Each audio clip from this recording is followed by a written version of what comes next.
Hey, there you go. I guess it's first thing in the morning, and I feel great. I was thinking about like during the 70s, there used to be this guy on TV named Gypsy Boots. And from what I understand, he had like some of the most beautiful ladies in the world, he lives in a tree house, and he swings from, oh, I guess you call that monkey singing house. He eats bananas and milkshakes. He's got his whole line of Gypsy Boots health products. He comes on TV, he goes, my name's Gypsy Boots, and I feel great. Doing all this thing. We used to love Gypsy Boots, he was great. So anyways, I guess what I'm doing here, gonna grab some coffee. And yeah, I definitely want to do this, well, I guess that was the thing, when you kind of have like a dream, or, if you kind of keep it fresh in your mind a little bit, you kind of keep things going. This is the kind of stuff that, Noki Edwards in real life never showed me anything on the guitar. You know what I mean? Every now and then, I have these dreams. But, that was the thing, when I talk to my friends, like at the art show, what my background is. My dad was a stuntman actor. And, he was in quite a few movies. In the dream, we were talking about my dad, some of the things that he did. Now, I got the movie, the Jerry Lewis movie. What was it, Out of This World? And I swear to God, every other time I saw it, I saw my dad in there go up to Jerry Lewis in a spacesuit in the beatnik club going, dig those groovy threads. But for some reason, the cut I don't see it. I don't see it on there. But anyways, yeah, he was doing Jerry Lewis stuff. What else? Oh yeah, he gets up from the bunker. They're singing a song when the Russians surrender in that William Holden's movie, Enemy Down Below. He's singing a song. He raises his arm, gets up off the bunk. So he went into construction in 1961. A lot of his buddies from the studios there. He used to ride motorcycles, and I was mentioning, my dad was doing still painting with Marlon Brando's house. He was still personal friends with Marlon Brando. So, and he always used them as an example. He'd move the dresser, there'd be hundreds of dollars in cash, on a money wad, sitting on top of the dresser, you never touch nothing. These are these things when you go into someone's house, or you go into an office building and you're working and stuff like that, you never touch anything that's not yours. Bottom line, everybody knows that. And you never grab the typewriters or anything, nothing like that. So, what was it? And then, well, my mom, she at the time, my mom, she was a nursery school student. A nursery school student. Oh boy, what are we talking about here? Robbing the cradle? No, she was a nursery school teacher, preschool teacher. And, well, my grandmother, Grandma Honey, well, my mom's mother, she, this is an interesting story between my grandma and my aunt. So my aunt was the pretty one. They were adopted, but they had to take her sister along with them.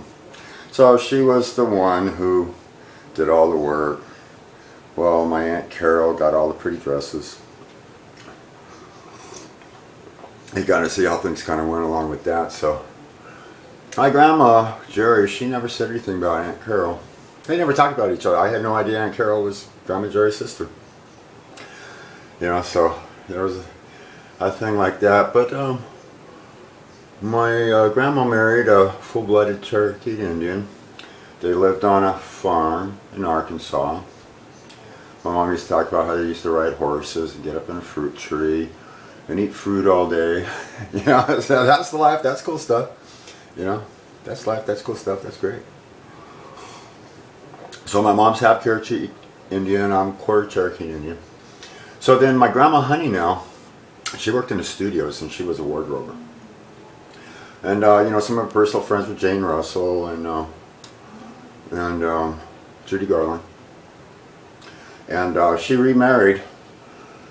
And my dad was telling me during that time, when he was high school, he had his cars, driving around with, he always called them Bobby White. They went to Hollywood Billiards, put the dollar up against the real Fast Eddie. My dad, he even had pool tournament trophies, little trophies around the house and stuff, Over there, where he was living, he had that house in Cable Canyon. There was lots of, lots of bars over there. They had lots of pool tournaments and stuff like that, Guy I'd been playing guitar with, I've known ever since high school. Bruce Peterson. I got quite an extensive background with, the church ladies, the families, the kids hanging around there. I was over there. There was, well, let's see, they're brothers. There's a B. Thompson. There was Joyce Thompson. Okay, these were the boys. Joyce Thompson. I guess the girl's name. I guess she's also Joyce. I guess girls aren't juniors or something like that. She's the same name as her mom, but I guess it's not the same name as mom. It's something I can never understand. But she used to babysit us, so we saw Bye Bye Birdie, and she was doing she was doing it great. She was doing it just right. She was doing the Bye Bye Birdie thing. Margaret, God. Well, anyways,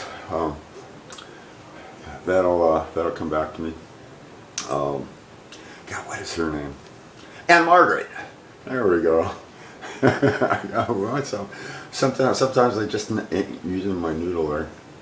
And so anyways, yeah, she was doing the Anne Margaret thing, the Bye Bye Birdie thing. That was like totally cool. You got this guy who's like, kind of like this Elvis ripoff kind of thing. Kind of going, here comes the king, and get off on the motorcycles. In fact, I think it was highly exaggerated because I don't even think Elvis was really doing anything like that those days.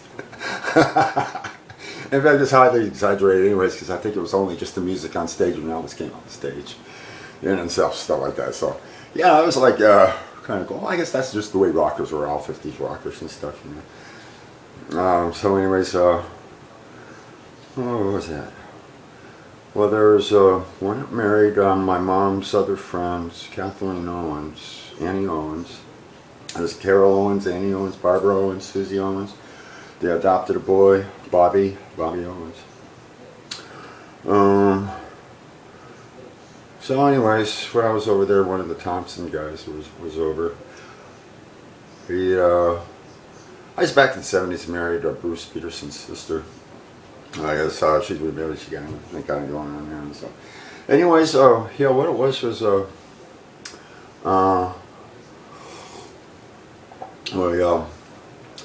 quite an extensive background with the people up there in that area. There was a lot of bars, a lot of pool tournaments. My buddy there, Bruce Peterson, was in a pool tournament. One of my other buddies, he died, motorcycle accident. And they had a fundraiser, playing pool. And Bruce was telling me he's the one who licked that one. So, yeah, they were driving around. I played pool, against the real fast Eddie, put up the dollar. My dad calls him Bobby Blank. They went to the same high school and stuff, They were doing the, the stand-in stuff at the studios. There was some movie there. It's a teenage movie. It's the one with Jimmy Stewart. The one with the star in the sky and stuff. Jimmy Stewart. They were in the scene. Alfalfa Schweitzer was in this one, and Alfalfa Schweitzer pushes the button, and the floor opens up in the gymnasium. Everybody falls in the pool. One Fine Day or something like that. The Jimmy Stewart thing. So, anyways, my grandmother, she remarried this guy. His name was William Snyder, head of camera direction, cinematography at Disney Studios. And when you ever see these Disney movies, that was the thing. My mom would pick us up and it was like, oh, Horse with Ray Found Suit. Your grandfather worked on that one, right? And people used to ask me, where's your grandfather do? I go, he's a cameraman. You go, well, what company does he work for? I go, Disney. You go, can you say cinematographer? I asked a 3-year-old, 4-year-old, 4th grader how to say cinematography. I go, well, what does Grandpa Bill do? He says, he's a cameraman. I go, well, how am I supposed to know he worked on this film? Oh, your grandfather worked on film. Well, I just told you, so I should know. Well, okay, thanks, Mom. But the thing is, I'm watching Disney movies, right? I'm watching a movie like, The Ugly Duckling, Horse with Gray Flannel Suit, Boatniks, some of the older ones. 2000 Leagues Under the Sea. That's why my grandfather got some awards and stuff. He worked on some underwater camera cases and stuff.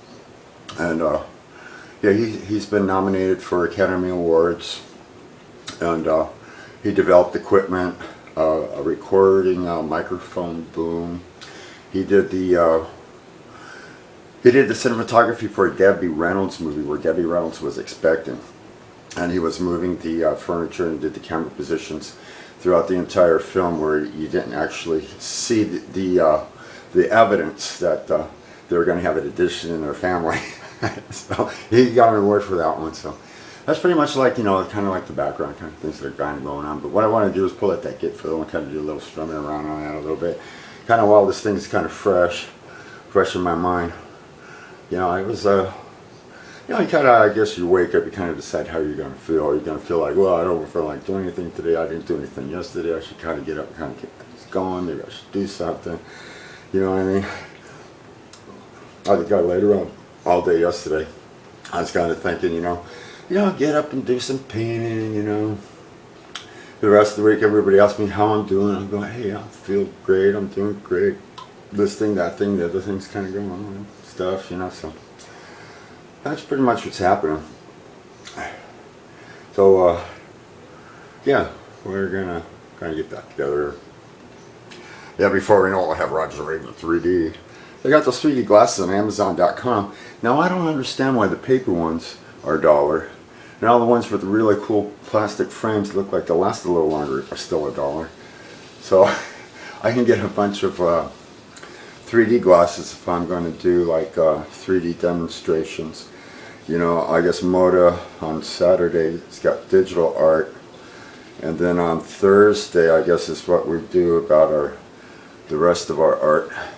I guess they got a thing, I guess Robbie Krieger or something is the judge, and I guess they're having something, digital doors opening, which is going to be doors art, I think. I gotta look that up. So I did the webpage for California Music Magazine, Doors of the 21st Century. I did get a photo of Robbie at it was at the Franklin Hotel when we did the Mau Mau's party, Papa Costa's birthday party. You know, maybe do a Doors logo or something. This is supposed to be digital, you know, and you know, I was trying to figure out Illustrator, and I was looking at art in Illustrator, and a lot of stuff looks great. You know, I had the thing with the points, and all this other stuff, you know, I don't know how much of this stuff is actually really processed. You know, I painted a few things with some real paint kind of things, you know, with Microsoft Paint. You know, you think that Illustrator or Adobe Illustrator or whatever this other thing is, Photoshop, would have like maybe the same painting features or something. You know, I get another digital painter. I can use Microsoft Paint. Yeah, who knows? Yeah, that's right. Anyways, I have to get together other details on that. So I'll be putting this thing here together here. I was watching a movie, 1968.